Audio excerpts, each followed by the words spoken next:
حضرت مولانا سید عطا اللہ شاہ خالص بخاری۔ نعرہ تکبیر، تاجدار ختم نبوت، شان صحابہ، سید عطا اللہ شاہ بخاری، مجلس احرار اسلام، عظمت قرآن، عظمت قرآن، عظمت حافظ قرآن۔ السلام علیکم ورحمۃ اللہ وبرکاتہ۔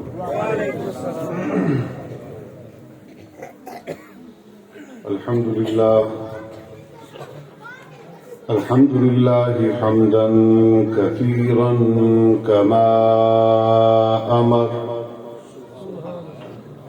ونشهد أن لا إله إلا الله وحده لا شريك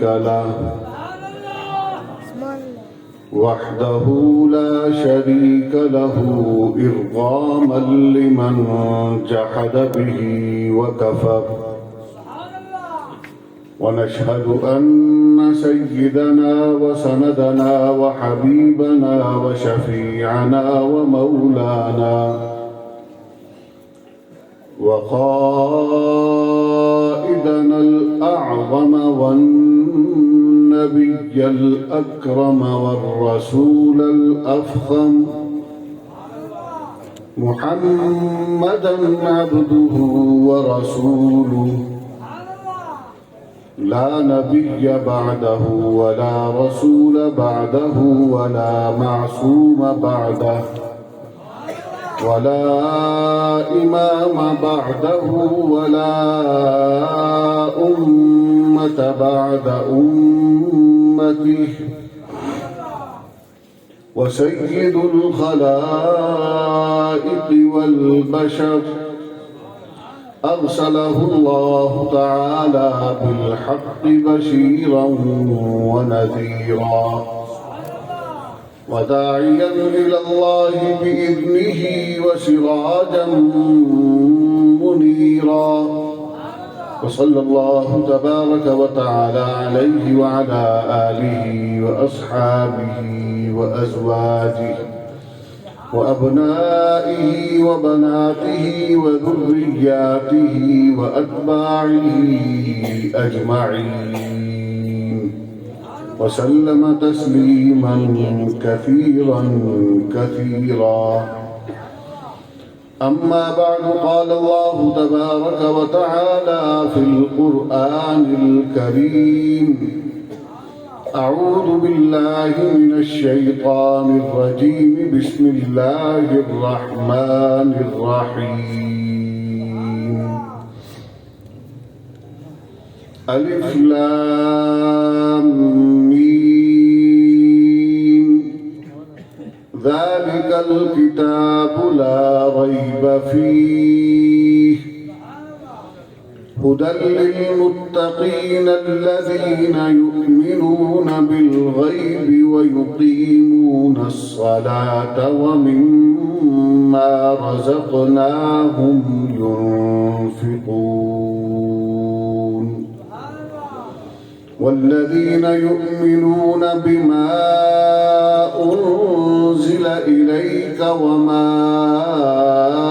أنزل من قبلك وبالآخرة هم يوقنون، أولئك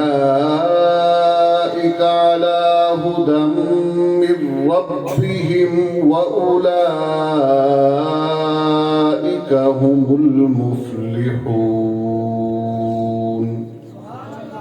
صدق الله العلي العظيم، وبلغنا رسوله النبي الكريم، ونحن على ذلك لمن الشاهدين والشاكرين، والحمد لله رب العالمين. تمام احباب، عبادت کے ثواب کی نیت نال، ذوق شوق کے محبت نال نماز اور درود پاک تلاوت فرماؤ. اللهم صل على محمد وعلى آل محمد كما صليت على إبراهيم وعلى آل إبراهيم إنك حميد مجيد. اللهم بارك على محمد وعلى آل محمد كما باركت على إبراهيم وعلى آل إبراهيم إنك حميد مجيد اللهم أرنا الحق حقا وارزقنا اتباعه وأرنا الباطل باطلا وارزقنا اجتنابه سب حضرات کو آمین صلی اللہ علیہ سیدنا و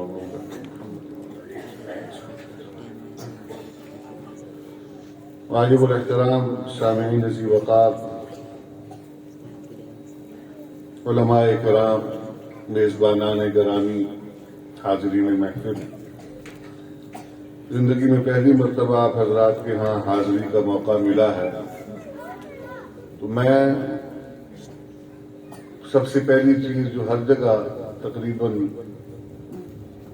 مجھے اس کا سامنا کرنا پڑتا ہے اور میں کہے بغیر رہ نہیں سکتا، ہمارے یہاں محافل اور مجالس کا جو ماحول اور مزاج بن گیا ہے ان میں آداب مجلس کا خیال نہیں رکھا جاتا۔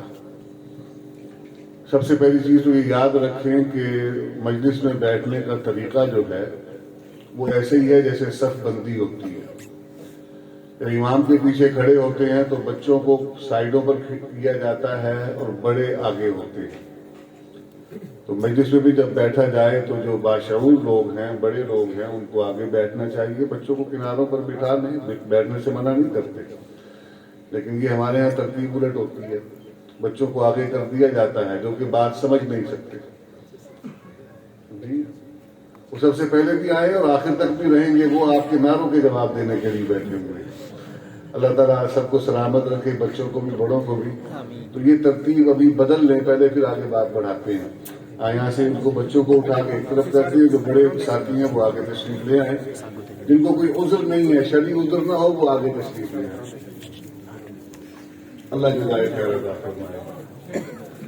اور تھوڑا سا آپ کا خون بھی، دوران خون بھی بہتر ہو جائے گا، اور جو کوئی نیند کا غلطہ ہو رہا تھا وہ بھی دور ہو جائے گا انشاءاللہ۔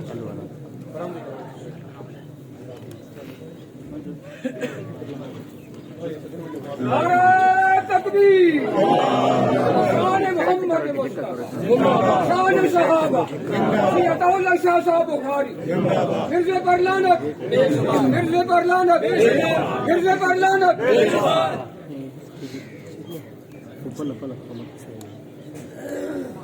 اللہ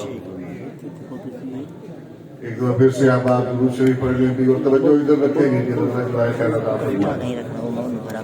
اللہم صلی علی سیدنا صلی علی سیدنا۔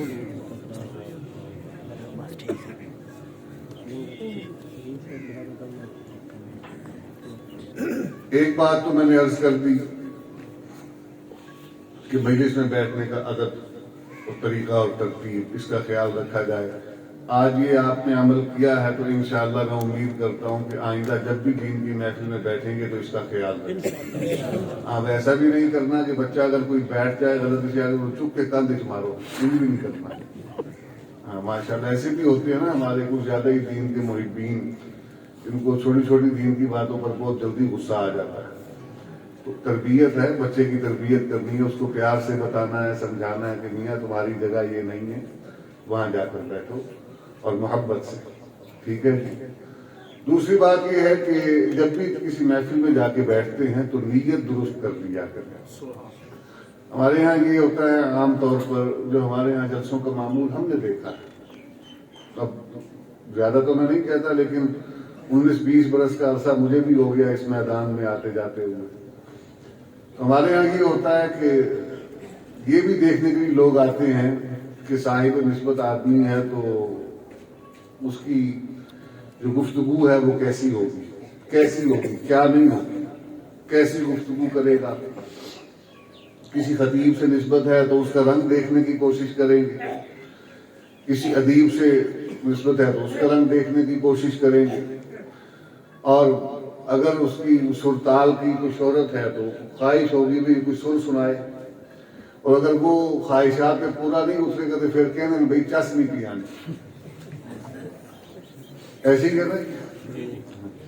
تو نیت یہ کرنی ہے آپ نے کہ اللہ تعالیٰ ہمیں اس محفل میں جو بیٹھنے کی توفیق دے رہے ہیں تو ہم اس نیت سے بیٹھیں کہ دین کی بات سننی ہے، اور صرف سننی نہیں ہے، اس پر عمل بھی کرنا ہے۔ جب آپ اس نیت سے بیٹھیں گے نا تو آپ کی یہ طلب جو ہے یہ انشاءاللہ خطیب کو حق بیانی کی توفیق عطا فرمائے گی۔ آپ کی طلب کے مطابق خطیب بیان کرے گا۔ ان تے یہ ہونا ہے نا کہ بھئی وہ جلسہ سامعین دے واسطے کیتا جانا ہے کہ منتظمین کو خطیب جو ہے نا وہ اچھا لگتا ہے جو یہ کہے میں تمہارے سامعین کو راضی کر دے سا، میں تمہارے سامعین کو راضی کر دوں گا۔ اللہ راضی ہو نہ ہو، سامعین کو راضی کر دوں گا۔ کیا مطلب کہ ان کے جو ذوق ہے اس کے مطابق گفتگو کروں گا، جیسی گفتگو وہ سننا چاہیں گے ویسی گفتگو کروں گا۔ تو یہ توقع آپ کو مجھ سے نہیں رکھنی چاہیے کہ میں آپ کی خواہش اور ذوق کے مطابق گفتگو کروں گا، ٹھیک ہے؟ دین بیان کرنے کی کوشش کروں گا اور کوشش یہ ہوگی کہ بات آپ کو سمجھ آ جائے۔ تو اپنی نیت درست کر لیں گے تو اللہ تعالیٰ ہمیں اپنی نیتوں کو درست رکھنے کی ہر معاملے میں نیت کو درست رکھنا چاہیے۔ اللہ کی رضا کے لیے، اللہ کی رضا کے لیے بیٹھنا ہے، دین سیکھنے کی نیت سے بیٹھنا ہے اور اس پر عمل کرنے کی نیت سے بیٹھنا ہے۔ اللہ تعالیٰ میرا اور آپ کا ہم سب کا حامی و ناصر ہو، ہمارا آنا بیٹھنا سننا سنانا قبول و منظور فرمائے۔ ایک بار پر پھر درود شریف پڑھ لیں گے۔ مولانا محمد صلی اللہ علیہ وسلم محمد تو یہ دو تو تھی کی بنیادی باتیں۔ اب اس کے بعد اپنی اصل جو گفتگو ہے اس کی طرف آتے ہیں۔ عزیزان گرامی، اللہ تبارک و تعالی نے نبی کریم علیہ السلام سے پہلے بھی بہت سے انبیاء بھیجے اور تمام کے تمام انبیاء کی آمد کا مقصد اللہ نے قرآن میں بیان فرما دیا کہ وہ ایک ہی مقصد کے لیے آئے۔ ہر نبی کا مقصد ایک تھا، ایسا نہیں تھا کہ آدم علیہ السلام کا مقصد کچھ اور تھا، نوح علیہ السلام کو کچھ اور تھا، شیس علیہ السلام کو کچھ اور تھا، اور عیسیٰ علیہ السلام تک آتے آتے مقاصد تبدیل ہوتے رہے۔ اللہ نے سب کا مقصد ایک ہی بتایا، وَلَقَدْ بَعَثْنَا فِي كُلِّ أُمَّةٍ رَسُولًا أَنِ اعْبُدُوا اللَّهَ وَاجْتَنِبُوا الطَّاغُوتَ۔ تمام کے تمام انبیاء اور رسول کا ایک ہی مقصد رہا ہے کہ اللہ کے بندوں کو اللہ کی غلامی سے نکالنا ہے اور اللہ کے بندوں کو ان کے حقیقی دشمن شیطان کا تعارف کروانا ہے اور اس کی راہ سے بچانا ہے۔ کہ تمام انبیاء کا یہی مقصد رہا اور تمام کے تمام انبیاء کرام علیہ السلام کو اس مقصد کو پورا کرنے کی پاداش میں انہی لوگوں نے نقصان پہنچایا جن کے سامنے وہ یہ مقصد لے کر آئے، جن کو بچانے کے لیے آئے۔ وہ ان کو کہتے رہے کہ تم جس راہ پر جا رہے ہو یہ راہ ٹھیک نہیں ہے، یہ راہ غلط ہے، اس پر جاؤ گے تو نقصان اٹھاؤ گے، لیکن ان لوگوں نے بجائے انبیاء کی بات پر کان دھرنے کے نقصان پہنچایا، تکلیفیں پہنچائیں، حتیٰ کہ بہت سے انبیاء کو قتل کر دیا گیا، بہت سے انبیاء کو قتل کر دیا گیا۔ اور بہت سے انبیاء ایسے ہیں کہ جن کی امت کے اندر فرد کے اعتبار سے کوئی ایک بھی نہیں ہوگا، اور بہت سے ایسے ہیں کہ جن کی امت کے اندر اکا دکا افراد ہوں گے۔ 1.25 لاکھ کے قریب کم و بیش انبیاء کی تعداد ہے۔ اللہ تبارک و تعالی نے ان تمام کے تمام کو یہی مقصد دے کر بھیجا اور سب کے سب انبیاء اپنے مقصد کو پورا کرنے میں کامیاب رہے، اپنے مقصد کو پورا کرنے میں کامیاب رہے۔ وہ کیسے؟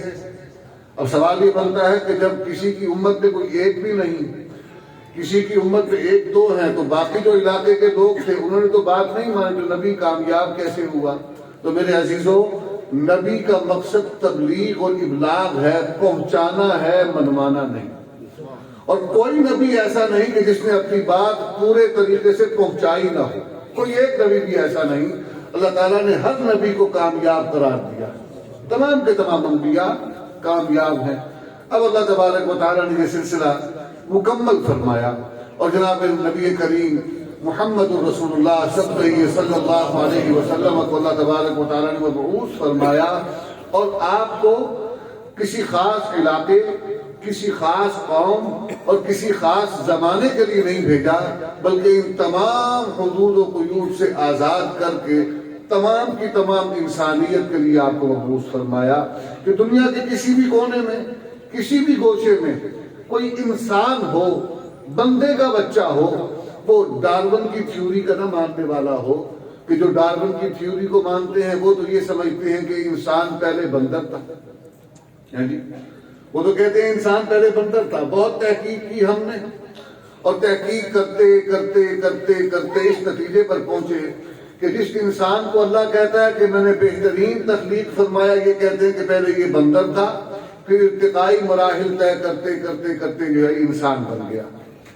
اب جو اس انسان کو مانتا ہے، اس کو اللہ تبارک و تعالیٰ مخاطب نہیں فرما رہے، اس لیے کہ اس کی عقل پر پردہ پڑ چکا ہے۔ اور جو انسان یہ تسلیم کرتا ہے کہ واقعی وہ آدم علیہ السلام کی اولاد ہے، اللہ تبارک و تعالیٰ نے یا ایھا الناس کہہ کے ان سارے کے سارے انسانوں کی رہنمائی محمد کریم کے سپرد فرما صلی اللہ علیہ وسلم۔ اور محمد رسول اللہ صلی اللہ علیہ وسلم نے بھی یہی فرمایا، انی رسول اللہ الیکم جمیعا، کہ کسی بھی زمانے کا انسان ہو وہ نبی کریم علیہ السلام کی نبوت کا ماننے والا ہوگا، تبھی وہ نبی کریم کی امت میں شامل ہوگا، اور تبھی وہ قیامت کے روز اللہ کی بارگاہ میں کامیاب ہوگا، اور تبھی اس کا آخری ٹھکانہ جنت ہوگا۔ اگر ایسا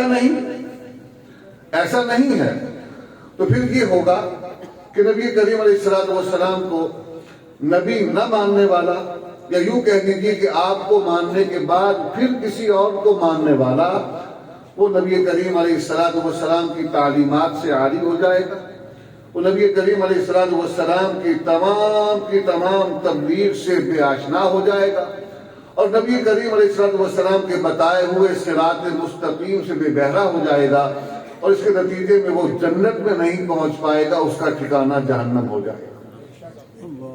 بات سمجھ آ گئی؟ عزیزان گرامی، اللہ تبارک و تعالیٰ محمد کریم علیہ السلام کو تمام کی تمام انسانیت کے لیے بھیجا، اور آپ کو جو ہدایت نامہ عطا فرمایا اس کے اندر جو ہدایتیں جمع فرمائی وہ بھی تمام انسانوں کے لیے تھی۔ اللہ تبارک و تعالیٰ نے آدم علیہ السلام سے لے کر عیسیٰ علیہ السلام تک جتنی ہدایتیں عطا فرمائیں ان سب کو جمع کیا، اور اس کے بعد جو کچھ آسمان پر اللہ نے انسانوں کی ہدایت کے لیے رکھا تھا وہ محمد کریم کے سپرد فرمایا، اور پھر اللہ نے قرآن کی صورت میں جبریل امین کو زمین پر یہ وحی دے کر بھیجا کہ اقرأ بسم ربک الذی خلق خلق الانسان من علق اقرأ وربک الاکرم الذی علم بالقلم علم الانسان ما لم يعلم۔ یہاں سے اللہ نے آغاز کروایا، اور اختتام کہاں پر ہوا؟ اليوم اکملت لکم دینکم وَأَتْمَمْتُ عَلَيْكُمْ نِعْمَتِي وَرَضِيتُ لَكُمُ الْإِسْلَامَ دِينًا۔ رب ذوالجلال نے ان دو وحیوں کے درمیان وہ ساری کی ساری ہدایتیں جمع فرما دی جو کسی بھی انسان کے لیے ضروری ہیں۔ اور دیکھیے، ہدایت حاصل کرنے کے لیے ہادی کا ہونا ضروری ہے، اور محمد کریم علیہ السلام کو اللہ نے ہادی بنایا، مقتدا و پیشوا بنایا، اور ہادی و رہنما ایسا ہو کہ جس کو اللہ تبارک و تعالیٰ نے جو بھی انسان کی ضروریات ہیں وہ ساری کی ساری پہلے لاحق فرمائی۔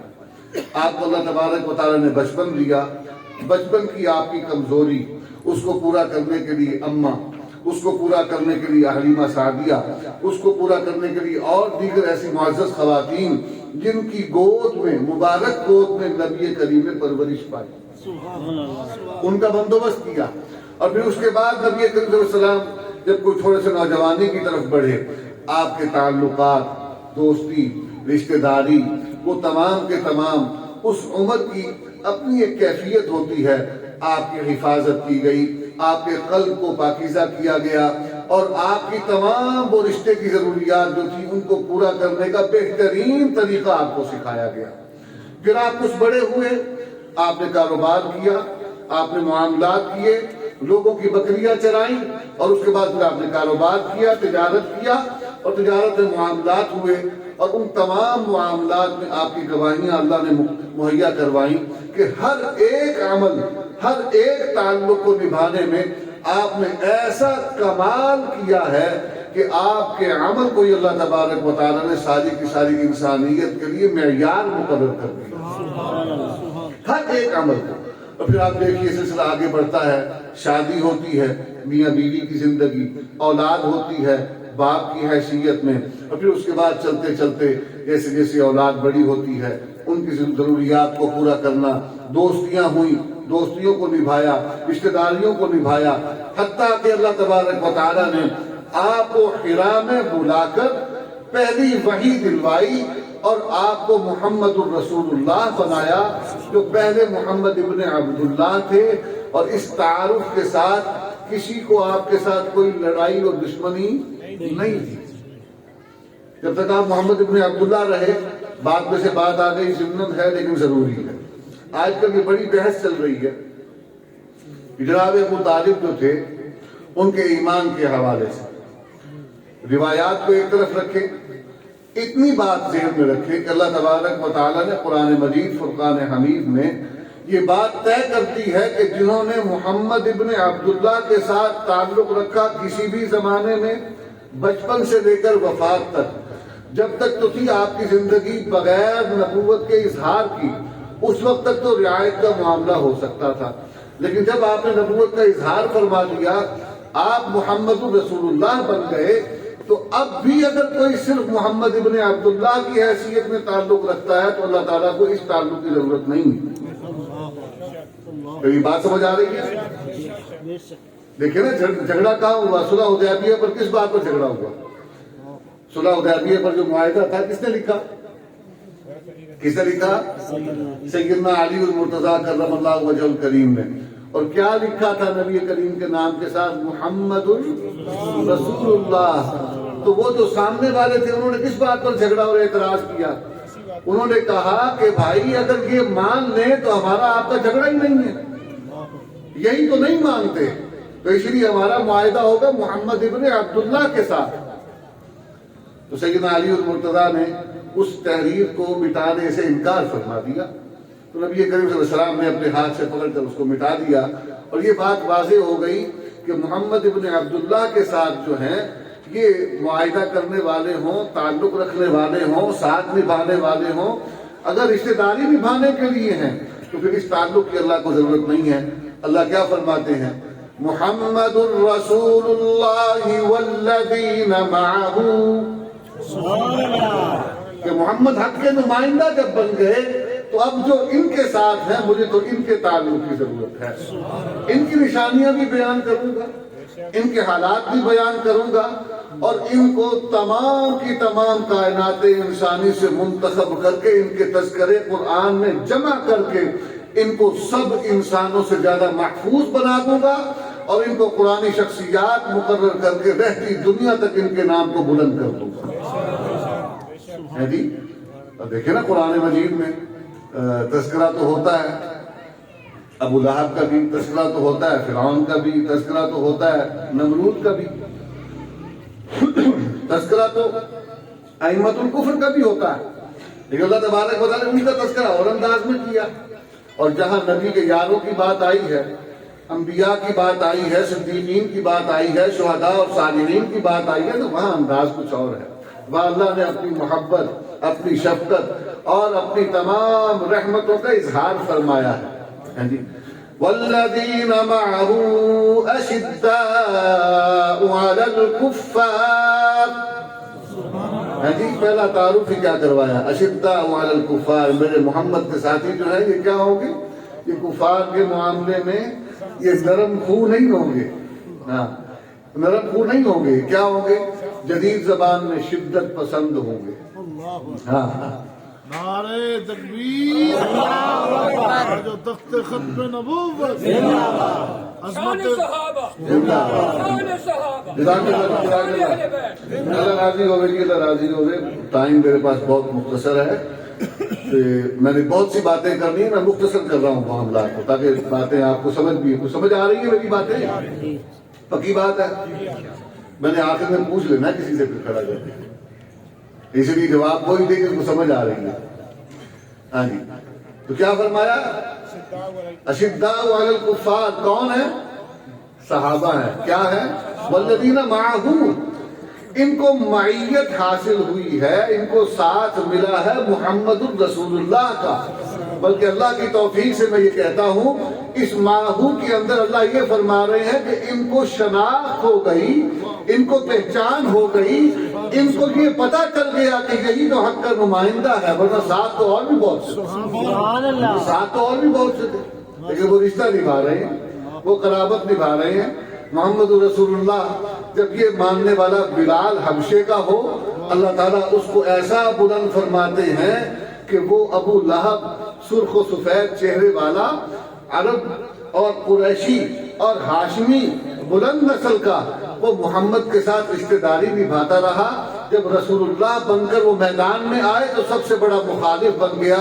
رب ذوالجلال نے اس کو جہنم میں اتار دیا اور بلال کو جنتوں کا سردار بنا دیا۔ عبداللہ بن مسعود سوکھی ٹانگوں والا، ابھرا ہوا پیٹ، پچکے ہوئے گال، آنکھیں اندر کو ہیں، ظاہری اعتبار سے حسن اور وجاہت نہیں ہے، لیکن اللہ اکبر اللہ اکبر، نبی کے علم کا ایسا امین اور وارث بنایا اللہ نے کہ پھر رہتی دنیا تک جب بھی حدیث پڑھی جائے گی، علم نبی کی بات کی جائے گی، تو ہو نہیں سکتا کہ عبداللہ بن مسعود کو چھوڑ کر آگے جائے گا، ہو نہیں سکتا۔ تذکرے اللہ نے، لوگ تو کہتے ہیں وَرَفَعْنَا لَكَ ذِكْرَكَ، اللہ کہتا ہے کہ ان کے ساتھ ہیں، ان کے تذکرے بھی بلند ہوں گے، ان کے تذکرے بھی بلند ہوں گے۔ يَرْفَعِ اللَّهُ الَّذِينَ آمَنُوا وَالَّذِينَ أُوتُوا الْعِلْمَ دَرَجَاتٍ، اللہ کہتا ہے کہ جن کو میں نے ایمان کی دولت سے مالا مال کیا نا، ان کا ذکر بھی بلند ہوگا، ان کا مقام بھی بلند ہوگا۔ اور یاد رکھو، جو بلند مقام پر ہوتا ہے نا، اس کو دیکھ کر بہت سے جلتے بھی ہیں، بہت سے اڑتے بھی ہیں، بہت سوں کے دلوں کے اندر سانپ لوٹتے ہیں، لیکن وہ کر کچھ نہیں سکتے، کر کچھ نہیں سکتے، بس صرف بکواس ہی کرتے رہتے ہیں، بکواس ہی کرتے رہتے ہیں، ہذیان بکتے رہتے ہیں، خرافات بکتے رہتے ہیں۔ تو ان کے بکواس کرنے سے ان کے مقام میں کوئی فرق نہیں پڑتا، ان کا مقام بلند تھا، ہے اور قیامت تک رہے گا۔ اور وہ ان کا اس سے بڑا مقام، اس سے بلند مقام کیا ہو سکتا ہے کہ جن کو اللہ تبارک و تعالیٰ محمد کریم کی رفاقت دنیا میں بھی اور آخرت میں بھی عطا فرما دے، آخرت میں بھی عطا فرما دے۔ اللہ اکبر کبیرہ۔ تو اللہ تبارک ان کا تعارف کروایا کہ ان کو میں نے حق کی شناخت کروائی ہے، یہ حق پر ہیں اور حق کے نمائندے محمد صلی اللہ علیہ وسلم کے ساتھ ہیں۔ تو اب کیا ہے، ان کا تعارف میں کرواتا ہوں۔ کیوں تعارف کروانا ہے؟ تعارف اس لیے کروانا ہے کہ فَإِنْ آمَنُوا بِمِثْلِ مَا آمَنْتُمْ بِهِ فَقَدِ اهْتَدَوْا، کہ قرآن کا فہم ان کو ہے، قرآن پر عمل انہوں نے کرنا ہے، اور ایمان کی بنیادوں کو یہ جانتے ہیں، اور ایمان جس کا تقاضا محبت ہے اور ایمان جس کی بنیاد محبت ہے، اس کے تمام میدانوں میں، تمام کے تمام شعبوں میں کمال کو یہ لوگ پہنچے ہیں۔ اس لیے اللہ کہتا ہے میں نے ان کو معیار بنایا ہے۔ ایمان ہو تو صحابہ جیسا ہو، ایمان ہو تو صحابہ جیسا ہو۔ صحابہ نے نبی پر ایمان لا کر دکھایا ہے نا، قربانیاں دی ہیں۔ ایمان کا تقاضا ہے قربانی، ایثار ہے، وہاں پر قربانی ہے، وہاں پر مارے ہیں۔ حضرت ام عمارہ رضی اللہ تعالیٰ عنہ فرماتی ہیں جب ان کو دعا دی کہ اے باری تعالیٰ ان کو جنت میں میری رفاقت عطا فرما، ان کو جنت میں میرا رفیق بنا دے، تو فرماتی ہے کہ اس کے بعد اب دنیا کی تمام دکھ اور مصیبتیں اگر مجھے پہنچتی ہے تو مجھے ان کا کوئی غم نہیں۔ جب جنت میں نبی کی رفاقت مل گئی تو اس سے بڑھ کر اور کیا چاہیے جی؟ تو ان کو اللہ تبارک و تعالیٰ نے وہ بلندیاں عطا فرمائی۔ حضرت بلال رضی اللہ تعالیٰ عنہ وقت وصال آیا نا، تو وہ زوجہ جو تھی وہ آپ کے وصال کا وقت قریب دیکھ کر تو غم زدہ ہوئی، وہ زبان سے کچھ غم کی بات نکلی۔ تو بلال نے فوراً فرمایا واہ کیا خوشی کا موقع ہے، آج میں اپنے حبیب اور ان کے صحابہ کے ساتھ ملنے والا ہوں۔ یہ نبی کی محبت تھی۔ آج بھی نبی کی محبت کے دعوے دار ہیں، گلیاں سجا لینے سے، نعرے لگا لینے سے اور عاشقی کا دعویٰ کر لینے سے عشق اور محبت ثابت نہیں ہوتی۔ وہاں پر تو گردنیں کٹی ہیں، اور بوقت وصال بھی انہوں نے نبی کی رفاقت کو سامنے رکھتے ہوئے موت کو زندگی پر ترجیح دی، موت کو زندگی پر ترجیح دی ہے۔ اللہ تبارک و تعالیٰ نے ایسے نہیں ان کو معیار بنایا، ہاں، رب ذوالجلال نے ان کو پہلے تمام کی تمام آزمائشوں سے گزارا ہے، پھر ان کی مثالیں جو ہے قرآن نے بیان فرمائی ہیں، اور پھر ان کو وہ مقام بلند عطا فرمایا ہے کہ جس عمل کو نبی کے صحابی نے کیا وہ دین کا حصہ ہے۔ جو عمل میرے اور آپ کے لیے اچھا ہو اپنی سوچ کے مطابق لیکن اس کی دلیل صحابی کے عمل سے نہ ملتی ہو وہ دین نہیں ہو سکتا۔ میری اس بات کو یاد رکھیں، ذہن میں بٹھا دیں، اور جب صحابی کے عمل کو ہم چھوڑیں گے پھر ہم گمراہی کی طرف چلے جائیں گے، اس لیے کہ راہ حق پر تو وہی ہیں، دین کی سمجھ تو انہیں عطا ہوئی، قرآن میں تعریفیں ان کی ہوئیں، نشانیاں ان کی بیان ہوئیں، اطاعت اور اتباع کی بات اللہ نے اپنے اور اپنے نبی کے بعد اولی الامر میں صحابہ کو شمار کر کے کیا کہ ان کی اطاعت کرنی ہے، ان کے نقش قدم پر چلنا ہے، ان کے احکام کی پیروی کرنی ہے۔ نبی خود فرماتے ہیں علیکم بسنتی وسنت الخلفاء الراشدین المہدیین، ہاں جی، کہ میرے خلفاء کے نقش قدم پر چلنا ہے، ان کے طریقے کو اختیار کرنا ہے، اور پھر اس پر بات کو ختم نہیں کیا۔ نبی نے فرمایا اصحابی کالنجوم بِأَيِّهِمْ اقْتَدَيْتُمْ اهْتَدَيْتُمْ، اور میں اللہ کی توفیق سے عرض کیا کرتا ہوں کہ نبی نے جو یہ بات فرمائی ہے نا، اس میں بڑا خوبصورت جملہ ہے، بڑا خوبصورت نقطہ ہے کہ رات کو کبھی غور کریں، ستاروں سے آسمان بھرا ہو، ستارے سبھی چمک رہے ہیں، کسی کی چمک زیادہ ہے کسی کی کم ہے، کسی کی چمک زیادہ ہے کسی کی کم ہے۔ نبی نے یہ نہیں فرمایا کہ جو زیادہ چمکدار ہو اس کے نقش قدم پر چلو، فرمایا ان میں سے کسی ایک کے نقش قدم پر چلو، پہنچو گے جنت میں، اہتدیتم، تم ہدایت پا جاؤ گے۔ تو دیکھیے نا، اللہ نے قرآن میں آغاز میں دعا کروائی اہدنا الصراط المستقیم، کہ باری تعالیٰ ہمیں سیدھی راہ پر چلا۔ نبی فرماتے ہیں بِأَيِّهِمْ اقْتَدَيْتُمْ اهْتَدَيْتُمْ، کہ ابو بکر صدیق سے لے کر وحش بن حرب تک کسی ایک کے نقش قدم پر چلتے چلے آؤ، صراط مستقیم یہی ہے، یہی صراط مستقیم ہے، اس کے علاوہ اور کچھ نہیں۔ تو اللہ نے کیا ان کی نشانیاں بیان فرمائیں ہیں جی، محمد رسول اللہ والذین معہ اشداء علی الکفار، پہلا عمل، پہلی نشانی جو محمد کریم کے معیت یافتگان ہیں، تربیت یافتگان ہیں، اور یہ نشانیاں اللہ نے غور کرنے کی بات یہ ہے، بڑی عجیب بات ہے، اللہ تو اللہ ہے نا، خالق ہے، مالک ہے، اس کے علم میں تو سب کچھ تھا، اس نے جس وقت کی کتاب محفوظ فرمائی، رقم فرمائی، بیان فرمائی، اس وقت سے اس کو معلوم تھا کہ یہ لوگ ایسے ایسے ہوں گے، یہ لوگ ایسے ایسے ہوں گے، اور ان کی نشانیاں اس نے پہلی کتابوں میں بھی بیان فرمائی، پہلی کتابوں میں بیان فرمائی ہے جی۔ اللہ کہتا ہے کہ میں نے ان کو اشداء علی الکفار رحماء بینہم تراہم رکعا سجدا یبتغون فضلا من اللہ ورضوانا، اللہ کہتا ہے کہ یہ نشانیاں ان کی صرف قرآن میں نہیں ہیں، یہ جو میں قرآن میں آج بیان کر رہا ہوں یہ اس سے پہلے میں تورات میں بیان کر چکا ہوں، انجیل میں نشانیاں بیان کر چکا ہوں، صرف محمد کریم کی نشانیاں بیان نہیں فرمائی، محمد کے یاروں کی نشانیاں بھی میں نے پہلے بیان فرما دی ہیں، اور یہ نبی خود فرماتے ہیں کہ یہود و نصارہ مجھے ایسے ہی جانتے ہیں جیسے اپنی اولاد کا تعارف رکھتے ہیں، ایسے ہی نشانیاں میری قرآن کے اندر ہیں۔ مجھے یہ روایت میں نے خود تو نہیں پڑھی لیکن بہت ہی مضبوط آدمی اور میرے لیے تو سند کی حیثیت رکھتے ہیں جی، امام اہل سنت جانشین امیر شریعت سید ابو معاویہ ابو ذر بخاری رحمۃ اللہ علیہ، ان کی ایک تقریر کے اندر میں نے یہ بات سنی، فرماتے ہیں کہ ایک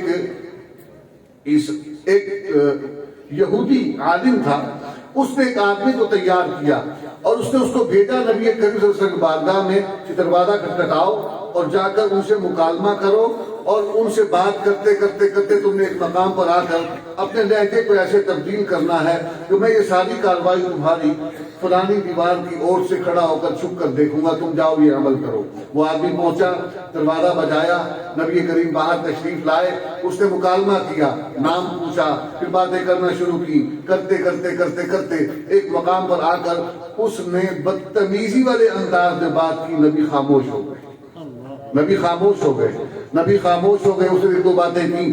وہ جو یہودی عالم تھا وہ باہر نکل آ کر اس آدمی کو پکڑا اور ایک طرف کیا اور اس نے کہا کہ میں تو دیکھنا چاہتا تھا کہ آپ نے جو نبوت کا دعویٰ کیا ہے تو ہماری کتابوں میں جو آپ کا تعارف ہے اور آپ کی پہچان اور شناخت کروائی گئی ہے، جو نشانیاں بیان کی گئی ہیں، وہ نشانیاں پوری ہوتی ہیں کہ نہیں ہوتی؟ اس نے کہا کہ میں نے تو یہاں تک تورات کو پڑھ کر حلیے کے متعلق اندازہ لگا لیا کہ آپ کا سر کا دور مبارک کتنا ہوگا، آپ کا وجود کیسا ہوگا، آپ کی وضاحت کیسی ہوگی، آپ کی بول چال کیسی ہوگی. اور اس کے اندر ایک نشانی یہ بھی کی کہ جب کوئی آپ سے بدتمیزی کرے گا تو آپ اس کو جواب نہیں دیں گے. تو میں وہ نشانیاں دیکھنے کے لیے یہ سب کیا میں نے.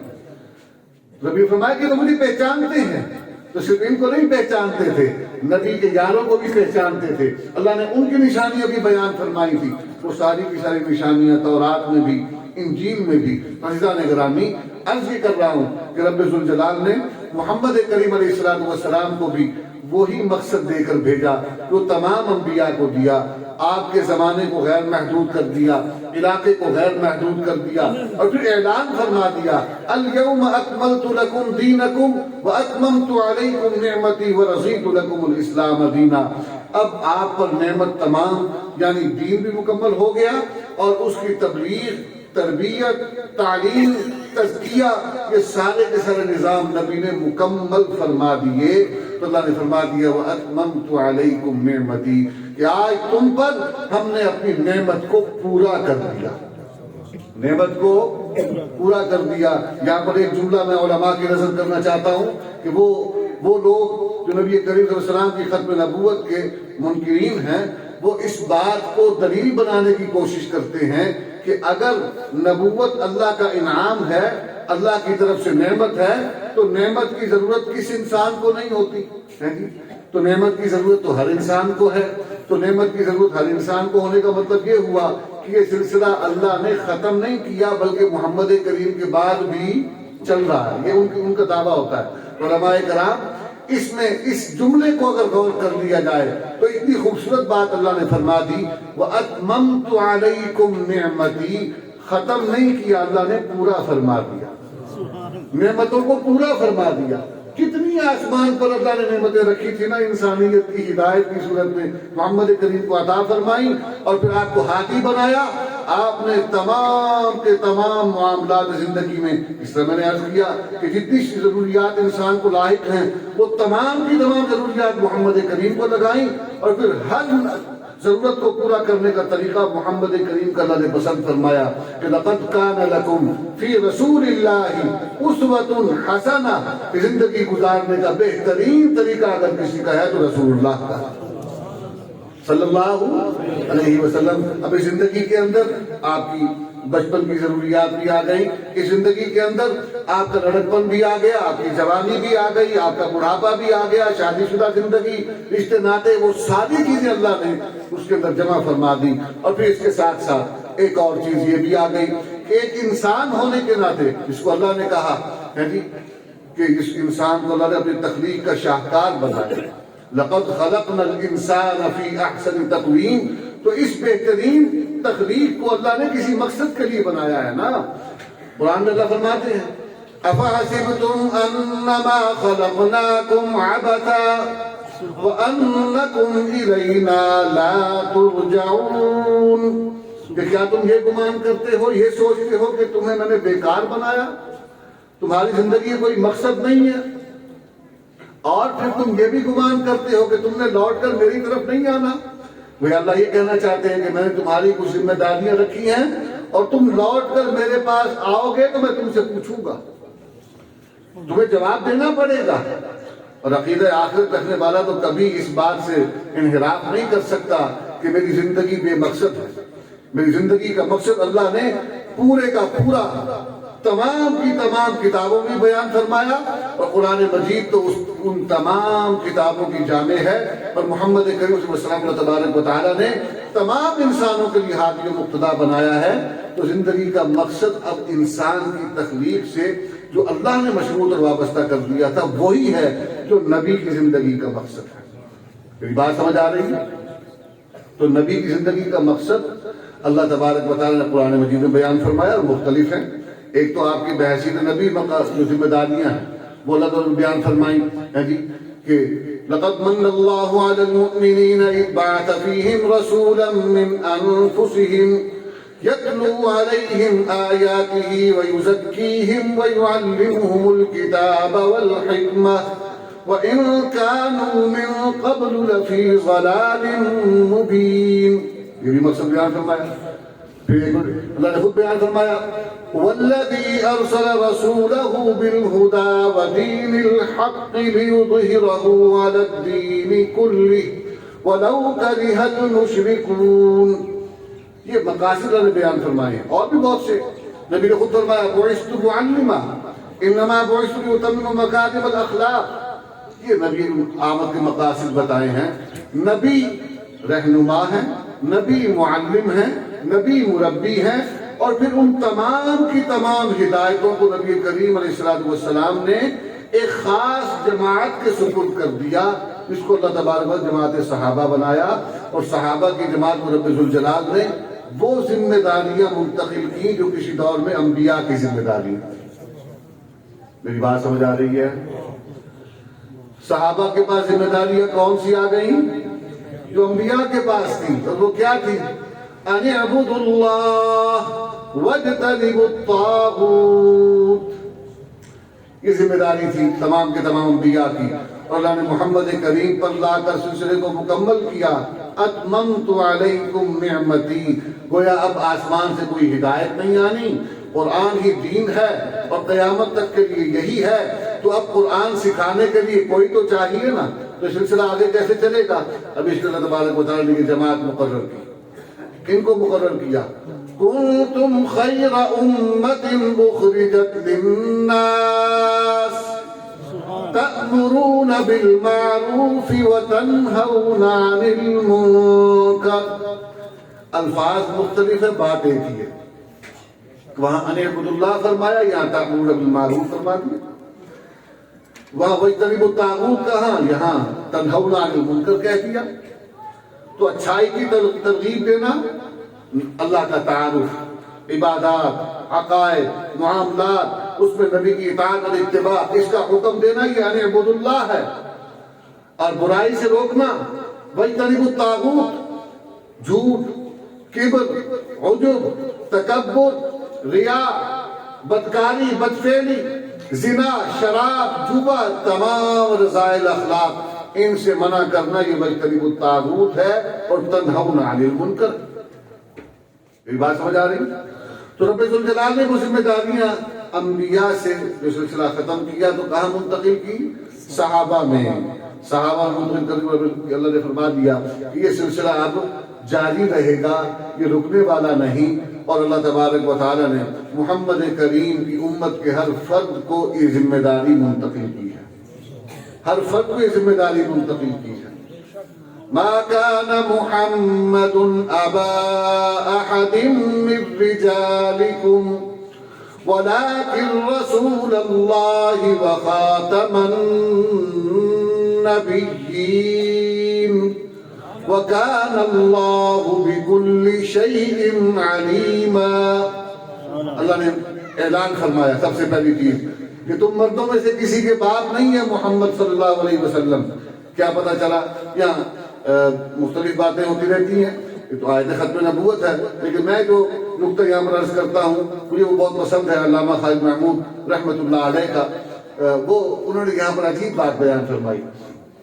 کہتے ہیں کہ اللہ تبارک و تعالیٰ نے ان کافروں اور مشرکوں کا منہ بھی بند کیا ہے, اور ان کو بھی جواب دیا ہے. جن کو جو یہ سوچتے تھے کہ باپ کی وراثت بیٹے میں منتقل ہوتی ہے اور بیٹے ہی باپ کے مشن کے امین ہوتے ہیں. محمد کے تو بیٹے چھوٹی عمروں میں چلے گئے صلی اللہ علیہ وسلم, تو اب ان کا مشن بس کچھ دن کا ہی مہمان ہے. جیسے یہ دنیا سے جائیں گے ان کا مشن بھی ختم ہو جائے گا. اللہ نے ان کو جواب دیا ما كان محمد ابا احد من رجالكم, کہ ٹھیک ہے کہ محمد تم مردوں میں سے کسی کے باپ نہیں ہیں, اور قانون اور اصول یہی ہے معاشروں کا کہ وراثت بیٹوں میں منتقل ہوتی ہے, مشن باپ کا بیٹے لے کر چلتے ہیں. لیکن یہ یاد رکھو محمد عام مرد نہیں ہے، محمد کا مشن یہ اس کا اپنا نہیں ہے، یہ اس کی کوئی وراثت نہیں ہے، یہ اس کا اپنا کسبی معاملہ نہیں ہے۔ وَلَٰكِن رَسُولَ اللَّهِ، یہ تو اللہ کے پیغمبر ہیں۔ اور پیغمبر کون ہوتا ہے؟ پیغمبر کون ہوتا ہے؟ النبی اولا بالمؤمنین من انفسهم وازواجه امہاتهم۔ اللہ نے تعارف کروایا کہ نبی کون ہے؟ النبی اولا بالمؤمنین، نبی کا حق ایمان والوں پر ان کی جانوں سے بھی بڑھ کر ہے، ان کی جانوں سے بھی بڑھ کر ہے۔ وَأَزْوَاجُهُ، اور نبی کی بیویاں، أُمَّهَاتُهُمْ، کن کی مائیں ہیں؟ کس کی مائیں ہیں؟ بولو بولو، ایمان والوں کی مائیں ہیں۔ تو جب نبی کی بیویاں امت کی مائیں ہیں تو نبی امت کا باپ ہے۔ اللہ جزائے خیر دے۔ اب تعارف ہو گیا نا؟ اب اسی ترجمے کو اور اسی مفہوم کو سامنے رکھیں اور اب اللہ کا جواب دیکھیں۔ وَلَٰكِن رَسُولَ اللَّهِ، نسبی بیٹے 3 دے کر واپس لے لیے، لیکن یہ کوئی ایسی بات نہیں، اس کے بدلے میں نے 1.25 لاکھ روحانی بیٹے نبی کو دور میں عطا فرما دیا۔ یہ مشن تو 1.25 لاکھ لے کر نکلے ہیں، اور پھر اس پر سلسلے کو ختم نہیں کیا۔ اللہ نے جواب دیا وَخَاتَمَ النَّبِيِّينَ، روئے زمین پر آخری فرد جو قیامت کی صبح سے پہلے اس زمین پر آنکھ کھولے گا، شعور پائے گا، زندگی پائے گا، اور عقلی زندگی کا ایک دن بھی اسے مل جائے گا، اور وہ کلمہ محمدی پڑھ لے گا، نبوت محمدی کا اقرار کر لے گا، ختم نبوت کا اقرار کر لے گا، وہ نبی کا روحانی بیٹا بن جائے گا۔ اور پھر اس بات کو ذہن میں رکھو کہ وہ تو اس بات پر خوش ہو رہے ہیں نا کہ حقیقی بیٹا جو ہوتا ہے، سلبی بیٹا جو نسبی بیٹا ہوتا ہے، وہ باپ کی وراثت کو بڑی اہمیت دیتا ہے۔ امیر شریعت کی بات یاد آ گئی، فرماتے تھے کہ ایک بوٹا ہوئے ککر دا ہے جی، ایک بوٹا ہوئے ککر دا تے شریک کلے منو اے بٹن دے، تے ذمہ دار آتا ہے اے میرے دادے تے لایا ہوا بوٹا ہے، اے نہیں میں بٹن دیتا، بدلے میرے کو ٹالی دے 10 بوٹے لے آیا۔ یہ ہے وراثت، اور وراثت کے ساتھ انسان کی محبت۔ فرمایا کہ یہ تو وراثت ہے، اور ہماری وراثت میں دین آیا ہے۔ اپنے متعلق بتا رہے تھے کہ ہماری تو وراثت میں دین آیا ہے، اور ہماری دوہری ذمہ داری ہے، دوہری ذمہ داری ہے، ایمانی بھی اور نسبی بھی۔ اللہ اکبر کبیرہ۔ ہاں جی، تو بات سمجھاؤں اور بات کو تجربے کی طرف لے کر جاؤں کہ رب ذوالجلال نے بتا دیا النبی اولا بالمؤمنین من انفسہم۔ عمر فاروق نبی کے پاس آئے نا، یا رسول اللہ مجھے آپ سے دنیا کے تمام رشتوں سے بڑھ کر محبت ہے، لیکن اپنی ذات سے نہیں۔ نبی نے فرمایا کہ اس ذات کی قسم جس کے قبضہ قدرت میں میری جان ہے، جب تک تجھے اپنی ذات سے بڑھ کر مجھ سے محبت نہیں ہوتی بات نہیں بنے گی۔ یوں لگتا ہے کہ اللہ نے عمر کی زبان سے یہ سوال کروایا تھا تاکہ امت کے لیے رہنمائی بن جائے۔ عمر نے فوراً کہا، اسی وقت کہا یا رسول اللہ ابھی اسی وقت سے مجھے اپنی جان سے بھی بڑھ کر آپ سے محبت ہے۔ نبی نے فرمایا الآن، کہ اب بات بن گئی، اب بات بن گئی۔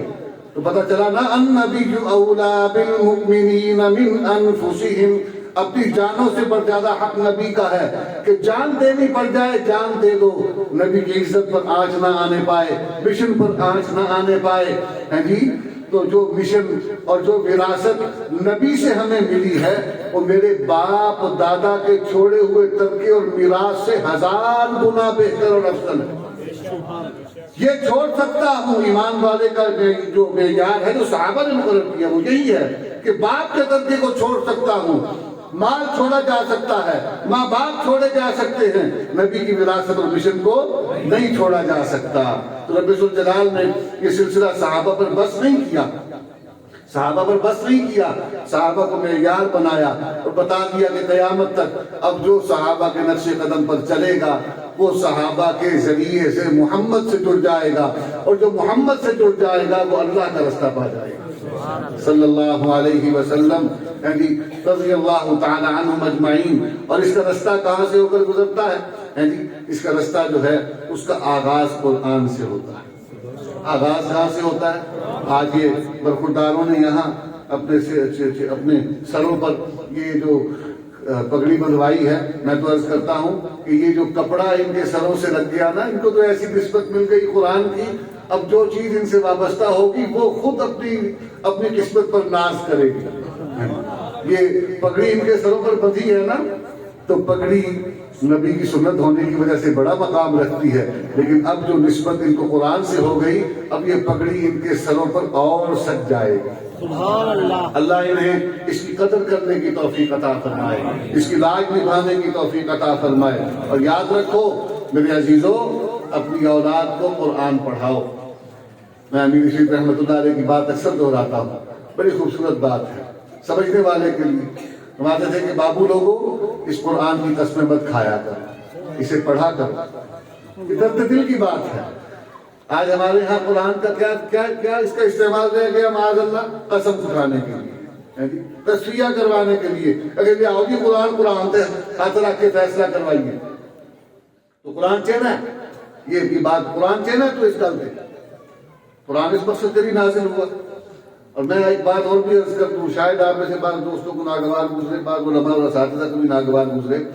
یہ جو ہم نے یقیناً اللہ تبارک و تعالیٰ نے وہ حافظ قرآن کی بڑی شان اور مقام رکھا ہے، وہ جو اس کی برکات اور فضیلتیں ہیں اس کا میں انکار نہیں کرتا. لیکن آپ دیکھیے کہ صحابہ میں سے کتنوں نے اس وجہ سے اپنی اولادوں کو قرآن سے وابستہ کیا، اور ہم اس کے بغیر اس کے علاوہ کسی اور وجہ کا سوچتے بھی نہیں کہ یہ جب حافظ بن جائے گا تو میری بخشش کروائے گا، حافظ بن جائے گا تو میری بخشش کروائے گا. لیکن مجھے بتائیں یہ سوچنے والا خود کتنا دین پر عمل کرتا ہے. بلکہ میں اگر جملہ کہوں ہے تو تھوڑا سخت، ہم نے اس کو بہانہ بنایا ہوا ہے کہ میں اپنے کرتوت نہیں چھڑنے، تو میری بخشش کروا.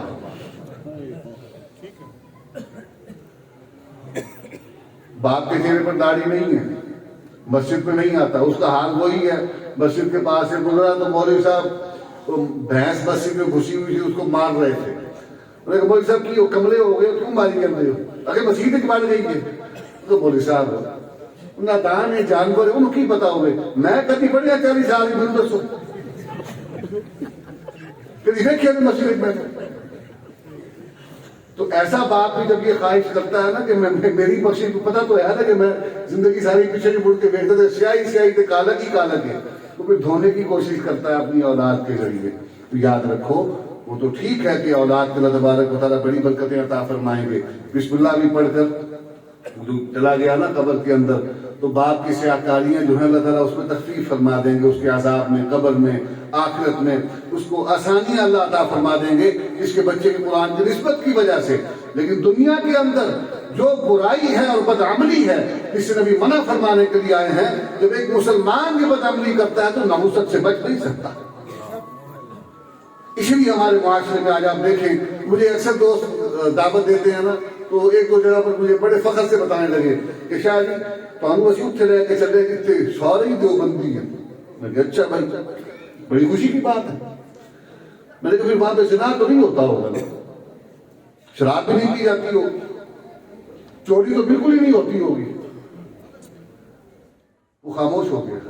تو میں نے کہا یہ کیا نہیں آ رہا ہے ہمارا؟ تو یہ بات سمجھ آ رہی؟ یہ کیا نہیں آ رہا ہے؟ ہم کس بات پر خوش ہو رہے ہیں؟ اہل حق تھے سارے، علماء دیوبند بھی اہل حق تھے، علماء سہارنپور بھی اہل حق تھے. یہ تو ہندوستان کی وہ چند نسبتیں ہیں جن پر ہم فخر کرتے ہیں. دنیا کے اور علاقوں میں چلے جائیں تو وہاں پر اہل حق قبضہ کو دیوبندی کہتے ہیں. تو ہم کیوں اس اصطلاح کو استعمال نہیں کرتے اپنے لیے جو عالمگیر ہے اور جس کے اندر امت کا ایک مجموعی تصور پیدا، اجتماعی تصور پیدا ہوتا ہے اور وحدت امت کی فکر آتی ہے. یہ پریشانیاں اسی لیے ہوتی ہیں جب ہم ان چھوٹی چھوٹی نسبتوں سے اپنے لیے وہ معاملات میں آسانی چاہتے ہیں. ہم پیر بھی اسی لیے بناتے ہیں کہ لین جانے دے حسین جانے سارے، مگر رکھا پیر آپ کی جلدی لے کے جائے گا. اسی نے کچھ کرنا نہیں، پیر وہاں پہ لے کے جائے. مرشد بھی اسی لیے بناتے ہیں، قرآن کے بچوں کو اسی لیے پڑھاتے ہیں، عمل کرنے کے لیے نہیں۔ مجھے ایک صحابی بتاؤ کہ جس کو قرآن کے مسائل کا ادراک نہ ہو۔ چلو آسان کر دیتا ہوں۔ ایک صحابی بڑھاپے میں نبی کے پاس ہے، یا رسول اللہ صلی اللہ علیہ وسلم، بدو تھے کہ مجھے کچھ ایسا سکھائیں کہ بس وہی پڑھوں گا، نہ اسے پڑھاؤں گا نہ اسے گھٹاؤں گا، اس پر عمل کروں گا بس، تو مجھے بس وہ بتائیں آپ جو مختصر ہو۔ میں بوڑھا بھی ہوں، مجھے بہت سے عوارض بھی ہیں، تب میں نے اپنے ساتھ لیا کہ اس کو نا فلاں صورت سکھا دو، بہت بڑی صورت تو بہت بڑی ہے، میں بوڑھا بھی ہوں، میں نے کمانا بھی ہے، مجھے تو نہیں یاد رہے گا یہ سارا۔ آپ اچھا ایسا کرو، اس سے چھوٹی صورت ایک اور بتائی گی، یہ یاد کروا دو۔ اس نے کہا یہ بھی بڑی ہے، یہ بھی نہیں کر سکتا۔ آپ نے کہا اچھا یار ایسا کرو، اسے سورۃ الزلزال یاد کروا دو۔ سورۃ الزلزال کا پتہ ہے نا کیا ہے؟ اذا زلزلت الارض زلزالها۔ اب یہ جو ہمارے نماز پڑھنے والے بھائی ہیں نا، میں کہتا ہوں اور کچھ نہیں، جو صورتیں نماز میں پڑھتے ہو نا، کم از کم اس کا ترجمہ علماء سے سیکھ لو، تمہیں پتہ تو چلے خدا سے کلام کیا کر رہے ہو، اللہ سے مانگ کیا رہے ہو، باتیں کیا چل رہی ہیں۔ جب یہ پتہ چل جائے گا نا تو لطف ہی کچھ اور ہوگا، نماز کی کیفیت بدل جائے گی۔ اذا زلزلت الارض زلزالها واخرجت الارض اثقالها وقال الانسان ما لها۔ اللہ اکبر۔ اللہ تبارک و تعالیٰ اس کے اندر پورا وہ عقیدہ جو ہے، تین عقیدے ہیں اہم ترین، عقیدہ توحید، رسالت اور آخرت۔ تو عقیدہ آخرت کا ذکر تو ہے، لیکن اس صورت کے اندر وہ سارا عقیدہ اللہ نے کھول کر بیان فرما دیا کہ ہوگا کیا آخرت میں۔ ماننا تو ہے ہم نے، عقیدہ یہی ہے نا کہ مانتے ہیں کہ وہ وقت آئے گا، یہ سب کچھ ہو کر رہے گا، لیکن کیا ہوگا اس صورت میں اللہ نے بتا دیا۔ اذا زلزلت الارض زلزالها، وہ جب پہلا سور پھونکنے کے بعد انسانوں کی روحیں نکل جائیں گی، پھر دوبارہ وہ سور پھونکا جائے گا، اسرافیل علیہ السلام پھونکیں گے تو وہ زمین جو ہے اس وقت زمین ہلائی جائے گی، زمین ہلے گی، زلزلہ آئے گا۔ اور کیسا زلزلہ آئے گا؟ زمین اپنے اندر کے سارے بوجھ وَأَخْرَجَتِ الْأَرْضُ أَثْقَالَهَا، وہ نکال باہر کرے گی، بالکل چٹکل میدان ہو جائے گا، اور یہی معرکہ کا میدان لگے گا۔ وَقَالَ الْإِنسَانُ مَا لَهَا، انسان تو سارے مر گئے، وجود جو زمین کے اندر تھے وہ اللہ نے باہر نکلوا دیے زمین سے۔ ہوگا کیا؟ یہ کہاں انسان کہیں گے؟ وہ جو روحیں ہوں گی نا اوپر، وہ دیکھے گی زمین کو کہ یہ زمین کو کیا ہو گیا، اور انسان کہے گا وقال الانسان ما لها، تو یہ کی ہو گیا، یہ ایسے کیوں ہل رہی ہے؟ یومئذ تحدث اخبارها، اس دن زمین اپنے اوپر ہونے والے تمام معاملات کی خبریں اللہ کو دے گی، گواہیاں دے گی۔ آج یہ ٹکڑا زمین کا اللہ کے نام پر یہ مسجد بنی، یہاں پر ہم بیٹھے ہوئے ہیں، قیامت کے روز زمین کا یہ ٹکڑا ہمارے حق میں گواہی دے گا، بتائے گا کہ یہاں پر یہ فلاں فلاں فلاں فلاں بیٹھا ہوا تھا، تیرے دین کی بات ہو رہی تھی، یہ سن رہا تھا۔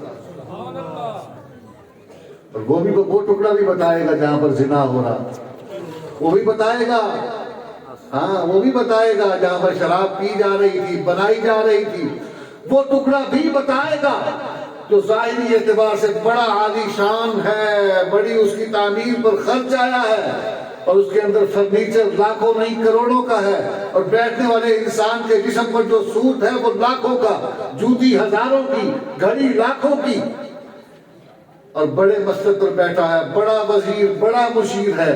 وہ ٹکڑا بھی بتائے گا کہ یہ اتنی تمام تعیشات اور سہولیات ہونے کے باوجود یہ تیرے دین کی خدمت نہیں کرتا تھا، کفار اور یہود و نصارہ کی غلامی کرتا تھا۔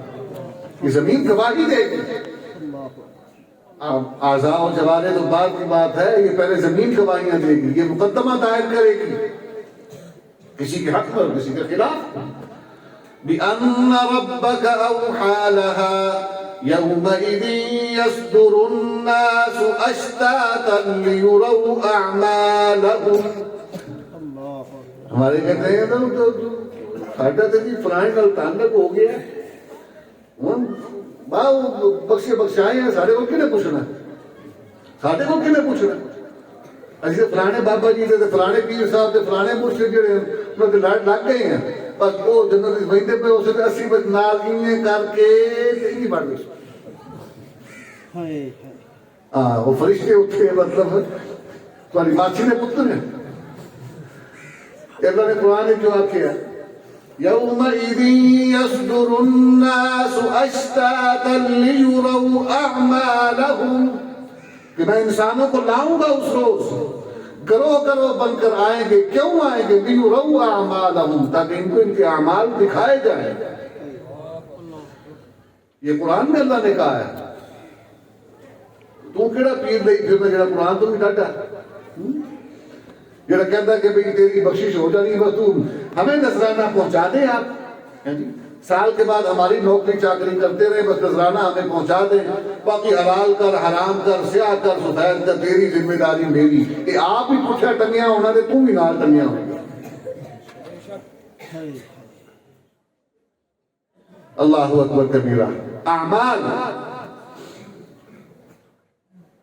تاکہ ان کو ان کے اعمال دکھائے جائیں فَمَنْ يَعْمَلْ مِثْقَالَ ذَرَّةٍ خَيْرًا يَرَهُ اور اس روز جس نے ذرہ برابر نیکی کی ہوگی اللہ تعالیٰ اس کو وہ عمل بھی دکھائے گا اور اس کا انجام بھی دکھا دے گا اچھائی کی ہوگی تو بہترین اجر ہوگا اس کا راحتیں پائے گا آسانیاں پائے گا اور اگر اس